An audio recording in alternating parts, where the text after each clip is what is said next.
Welcome to the No Limits podcast, where breakthrough strategies in therapeutic education help neurodivergent children learn, connect, and grow in powerful new ways.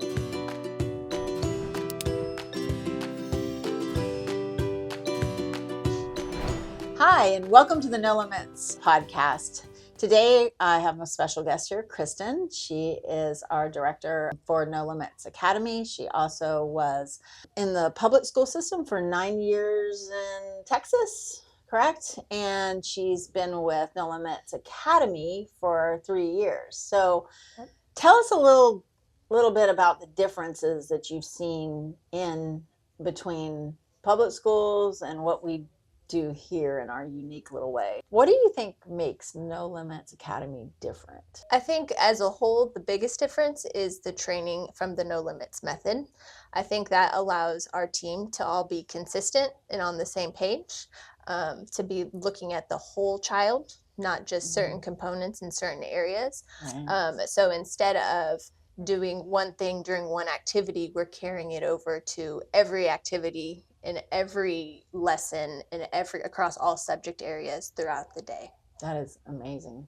So we call it our therapeutic education model is what we do inside of No Limits Academy. It is something that I believe that when we pull over, the medical model into the educational model, and then the educational model back into the medical model, where teachers understand what therapists do and therapists understand what teachers do, which I think is critical. And it's taken me a lot of years to get those two disciplines that like to stay in their lanes together. We are seeing those results. That's what also makes us different too. Absolutely. And as we do that more and more and more, we're going to be able to unlock a lot more in children with disabilities and complex disabilities, autism, cerebral palsy. We will be able to do that because we will have No Limits Academy as a research facility so that we can actually understand, because we have cohesively accomplished that collaboration throughout the years. I know that therapy is embedded in everything we do within the classroom and trained to the TAs and the teacher and stuff like that. So that carryover in that therapeutic model, how do you see that being such a help to a teacher and for a student?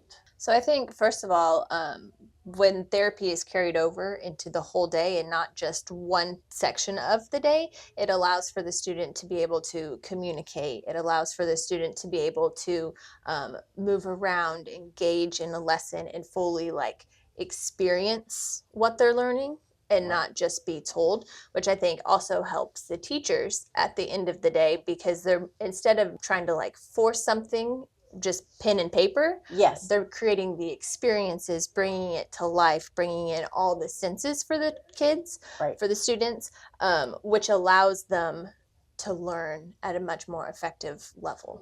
Yeah, and a lot of times that information is given to you as a teacher, here, do this within the school day. But if you had it before you did your lesson plans and everything else, then you literally have a structure behind all that, right? Right. So that is more important than, here, make sure this happens 3 times a day. That's not what I mean when I say we're putting therapy inside of classrooms, right? Because everyone out there is going to be like, we do that. They bring us a paper and say, here, I want the child to hold a pencil, weighted pencil for so many minutes per day or whatever they ask them to do, but that's not what it looks like inside our classrooms, right? No, it's a lot of moving around, moving their bodies, bringing it to life through sensory activities, through communication. The teachers are programming it so that the kids can communicate specifically through the events that they're going through. So the directives are uploaded up front for the teachers, so they already know how their student is going to need that either integration or the type of thing that they're doing. So the TAs and the teacher all know. And as she structures her lessons, she can get it all done without stressing that little Billy needs to be like doing something and then little Sarah needs to do something else. It's like literally more of an organized way to execute. Right. And at the beginning education. of the year, we really have the teachers look at those directives and collaborate with the therapist to figure out what that actually looks like within the classroom. Right. And the therapist had to actually understand classrooms. I have a lot of therapists when I started this that were like, I don't know, I'm not education. Right. And then I had a lot of teachers that were like, I don't know, I'm not therapist, you know. And I'm like, I love both of you. Let's like work it together. Like, you know, that's really important if I can stress anything else. That collaboration, but sometimes these disciplines don't know how to work that organized system together, right? Right. And so that organized system is the No Limits method, right? It kind of gives you that overview of like what should be happening.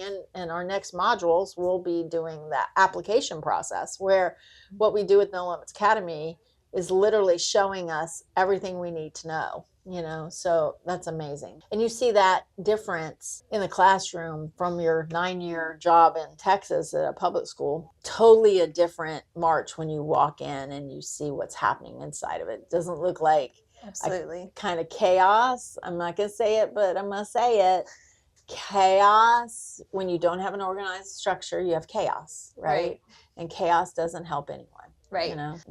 A good point to go along with that is each classroom in Texas, or in public schools in general, you kind of learn your teaching strategies and what works well for you. So then there's no consistency across the board for like the students, which also makes it hard because then every teacher is reinventing the wheel instead of just using what's already there for you and the strategies out there. Yeah. And that's just so much harder. Yeah, creates a lot more work. Yeah. So that's what we want to do too, is, you know, we want to create a better structure so that you get to your kids faster. You get to open those kids up a lot faster, get them to communicate, get them to be educated, you know, and that is our intent and purpose of like doing these podcasts, making the method, creating a research facility. All of those things are what we need to do to get to the next level. So if you're with me, follow my podcast. I appreciate all of you being here today on the No Limits podcast, and let's change that world.